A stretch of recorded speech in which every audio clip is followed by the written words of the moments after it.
Ya, terima kasih pemirsa Sultan TV, Anda masih bersama kami dalam bincang hari ini. Nanti di segmen ketiga Anda bisa langsung bertanya kepada Tetia soal persoalan ini ya. Mungkin barangkali juga para orang tua yang juga masih merasa resah nih terkait dengan pembelajaran secara daring ya, karena PTM-nya di stop kembali begitu ya.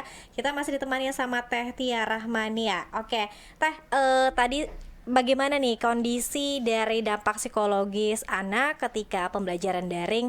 Apakah sebetulnya sih sama aja nih tingkatan TK, SD, SMP, SMA, dan perguruan tinggi, atau mana sih Teh yang paling berat? Ya, kalau kita bicara tentang level-level pendidikan, kan kita tahu ya bahwa pada masing-masing level itu target pembelajaran itu berbeda-beda. Mm-mm. Kalau misalnya kita bicara tentang preschool atau pra-TK gitu, itu lebih banyak aktivitasnya bermain, sehingga yang terjadi pembelajaran daringnya adalah harus melibatkan orang tua. Sama juga Hmm. seperti TK kan gitu. TK pun juga lebih banyak aktivitas bermain yang tujuannya adalah menstimulasi anak-anak ini secara sensori dan motoriknya begitu.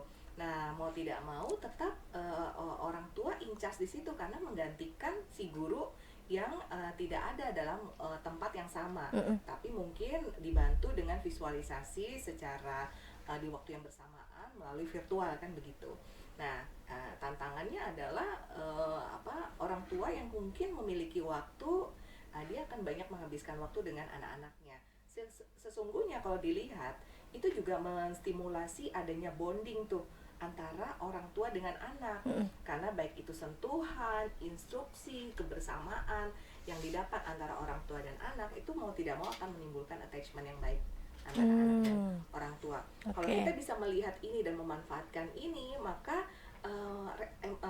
relasi yang terbangun antara orang tua dan anak tidak akan menjadi masalah.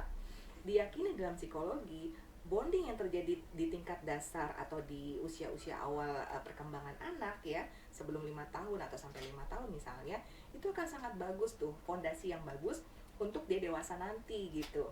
Baik itu kestabilan emosi atau meminimalisir masalah-masalah mental health atau kesehatan Mm-mm. mental yang mungkin terjadi atau muncul di masa dewasa gitu, karena adanya kepuasan secara emosional akibat bonding yang baik antara Mm-mm. orang tua dan Mm-mm. anak.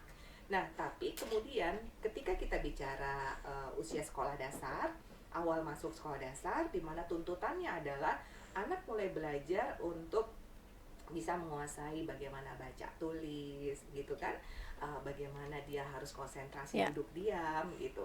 Nah, di sini tantangan memang buat orang tua karena untuk bisa membuat seorang anak paham, kenal, tahu, mengerti dan kemudian mempraktekkan bagaimana itu angka, huruf, baca, tulis, itu tantangan ya. Mm-mm. Itu tidak semua orang tua memang yang punya kesabaran. Ya. Bisa sih, tapi sabarnya itu kan yang mungkin perlu perlu berlapis-lapis gitu untuk Mm-mm. menghadapi anak-anak di level seperti ini. Ya memang kalau kita bicara penelitian yang pernah saya baca, sampai dengan usia 10 tahun itu memang adalah kondisi yang terberat untuk pembelajaran jarak jauh ini Oke. bagi orang tua gitu. Bagi orang tua. Kenapa? Oke. Karena keterlibatan si orang tua dengan proses ini itu lebih banyak dibandingkan usia-usia anak yang di atas usia 10 tahun tersebut. Mm-mm. Kenapa? Karena di usia-usia 10, di atas 10 tahun, 11 tahun, itu anak sudah relatif lebih mandiri gitu. Mungkin kemampuan konsentrasi duduk diam di bangkunya sudah lebih panjang Mm-mm. dibandingkan anak-anak yang baru masuk sekolah dasar usia 7 8 tahun. Kemudian dia juga mungkin sudah tahu aturan maksudnya apa yang diharapkan oleh orang tua sekolah terkait dengan tugas-tugasnya Mm-mm. gitu. Nah, jadi kalau kita bicara dalam konteks level seperti ini, kita bisa lihat bahwa memang di masing-masing level ada Ya. tantangannya. Effort yang terbesar bagi orang tua memang mungkin usia-usia anak di bawah usia 10 tahun, Mm-mm. karena dia harus banyak terlibat dalam pembelajaran. Tapi bukan berarti di atas 10 11 tahun itu tidak ada Tidak ada tantangan, kendala. tetap ada Oke. kendala, tetap ada tantangan ya. Mm-mm. Kita melihatnya sebagai tantangan gitu. Dan di dalam hal ini memang kita harus bersinergi bersama gitu untuk mengatasinya. Bahkan di jenjang perguruan tinggi sekalipun, Mm-mm. penelitian yang didapat itu memang tetap akan ada tantangannya gitu. Jadi misalnya ketika saya melakukan wawancara non formal kepada mahasiswa-mahasiswa saya misalnya, apa sih kendala kamu ketika misalnya melakukan pembelajaran jarak jauh seperti ini? Satu, kebosanan, iya. Kemudian mereka biasanya berinteraksi dengan teman-temannya ini tidak terjadi, bimbingan skripsi terhambat misalnya, belum lagi masalah kuota, karena kuota tentu kan memakan biaya gitu, walaupun kemudian pemerintah juga memberikan subsidi ya, itu juga bagus menurut saya. Tapi dari semua itu di masing-masing level tuh memang ada tantangannya gitu. Nah, bagaimana kita sebagai individu menyikapi dan bisa beradaptasi dengan kondisi ini. Oke, ini menarik ya Teh, ketika di tingkat TK dan juga mungkin sebelum TK dan SD ya, sebelum di bawah 10 tahun, ini justru tantangan terberatnya pada orang tua. Kalau misalnya di jenjang yang lain, ada juga tantangan yang lainnya lagi. Nah, ini menarik Teh, ketika misalnya bagaimana nih kondisi anak ketika orang tuanya yang bekerja, tidak bisa menemani pembelajaran anaknya daring. Ya, benar.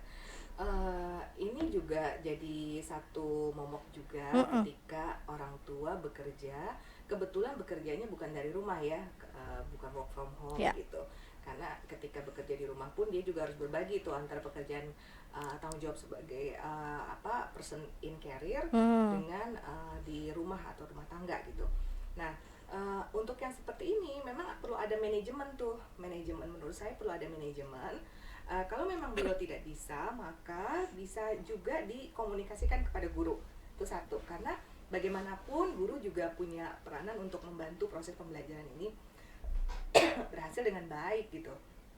Terus yang berikutnya adalah person di rumah gitu, karena bagaimanapun dia orang tua kan tidak meninggalkan anaknya begitu saja. Tentu ada person yang in charge di rumah, entah itu mungkin oma, entah itu mungkin asisten dalam rumah tangga, pengasuhnya, itu nggak apa-apa kita libatkan dalam keberhasilan proses pembelajaran anak kita. Tapi sebagai orang tua tetap harus melakukan evaluasi dan monitoring begitu. Pastikan komunikasi orang tua dengan guru itu tetap terjalin gitu.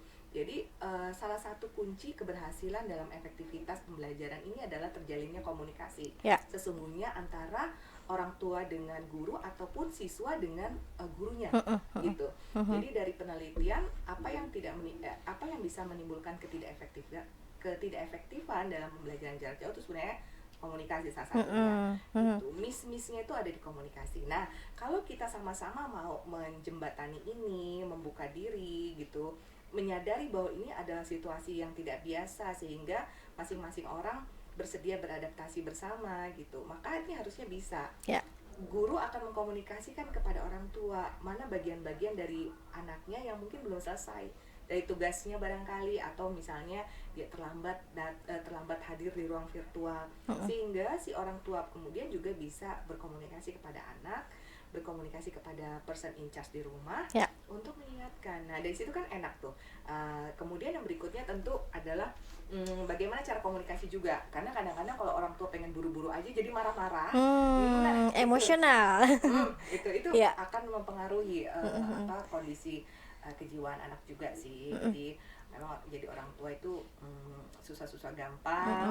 Kita lihat kondisi anak seperti apa, tapi kemudian dengan harapan bisa mencapai target sasaran pembelajaran yang seoptimal mungkin.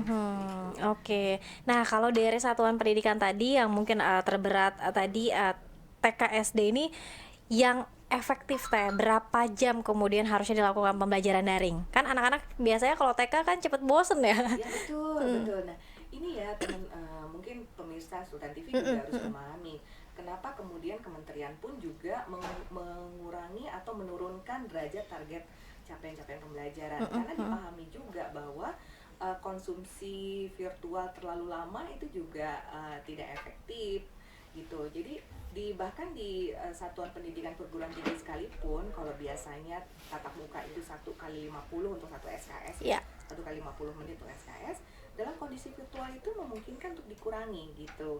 Makanya kenapa kalau kita bicara tentang pembelajaran tatap muka secara virtual misalnya, yang tadinya mungkin 50 atau 60 menit atau 45 menit dikurangi lebih daripada itu, dikurangi mungkin sampai cuma 20 menit per satu SKS atau satu satuan hitungan pertemuan, itu tidak masalah gitu, karena yang penting adalah target sasaran pembelajarannya itu seperti apa. dan kemudian kita pastikan bahwa siswa juga bisa memenuhi target-target minimal pembelajaran pada levelnya gitu. Oke. Siswa nyaman, siswa senang, orang tua tidak terbebani, guru juga tidak merasa bersalah kalau misalnya pembelajarannya kok tidak seperti kondisi situasi normal gitu. Ya. Karena ini memang situasi yang tidak biasa. Oke. Kalau di perguruan tinggi kan misalnya SKS-nya belum selesai atau mungkin kurikulumnya tidak terpenuhi gimana Teh? Nah, kalau di perguruan tinggi pasti akan ada Akan ada karena target. kalau kita bicara perguruan tinggi, mahasiswa itu kan mereka bisa belajar secara mandiri.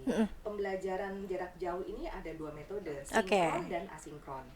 Kalau Siap. sinkron itu dalam waktu yang bersamaan terjadi interaksi di waktu yang sama walaupun ruangannya berbeda. Makanya ada Zoom online atau Gmeet online gitu ya, di mana di waktu yang sama kita janjian ketemu, kemudian terjadilah dialog dan diskusi. Tapi kalau yang asinkron itu memungkinkan pertemuan atau pembelajaran virtual itu tidak dilakukan secara mandiri, jadi melalui email, tugas dan sebagainya. Ya, sehingga dari situ pasti target-target capaian pembelajaran itu dimungkinkan tercapai. Kecuali mungkin pembelajaran sifatnya praktek. Nah, sifatnya praktek. Ya. Nah, yang praktek ini itu memang di satuan perguruan tinggi pun juga menjadi momok seperti apa bagaimana caranya kondisi yang tidak bisa datang eksis secara langsung dalam satu ruangan, tapi mereka bisa punya skill atau kompetensi yang setara atau sama. Nah, ini dosen harus kreatif. Menurut saya dosen harus kreatif. Betul. Dan mahasiswanya juga harus bersedia mengeluarkan effort yang besar. Kalaupun memang harus bertemu, dipastikan SOP COVID-nya itu juga ditegakkan. Itu dimungkinkan sebenarnya. Oke, waduh ini ada banyak PR sekali ya Teh ya. Tapi tidak bisa ditapikan ketika pembelajaran daring harus tetap berlangsung karena memang kayaknya sih kalau mungkin Teteh boleh meramal apakah jangan-jangan pembelajaran daring ini akan tetap diterapkan atau seperti apa Teh? Kalau saya sampaikan ya, saya bilang ini adalah hal baru tapi akan menjadi masa depan gitu. Ini hal baru tapi akan menjadi masa depan, dan bagaimanapun memang terjadi perubahan yang drastis pada kondisi pembelajaran, sehingga mau tidak mau kita akan bisa ataupun dipaksa untuk adjust ataupun menyesuaikan dengan kondisi ini. Entah nanti pandemi berlalu, amin, kemudian dikembalikan dengan kondisi offline, tapi sudah banyak masyarakat yang merasa nyaman juga dengan kondisi online. Jadi saya rasa di kementerian pun juga, entah itu Kementerian Pendidikan Tinggi, Kementerian Pendidikan Kebudayaan, mereka akan melakukan adaptasi terkait dengan pembelajaran online ini sendiri. Makanya kan banyak kebijakan-kebijakan yang muncul dari kementerian terkait dengan pembelajaran online ini sendiri gitu. Oke, Teh Tia, kita harus jeda kembali. Nanti saya ingin tahu juga kolaborasi apa kemudian yang harus dilakukan nih antara guru, anak, dan juga orang tua yang pasti. Dan juga seperti apa nih, nanti ada beberapa pertanyaan yang nanti kita akan coba bacakan di kanal YouTube Sultan TV. Tetap bersama kami dalam Bincang hari ini.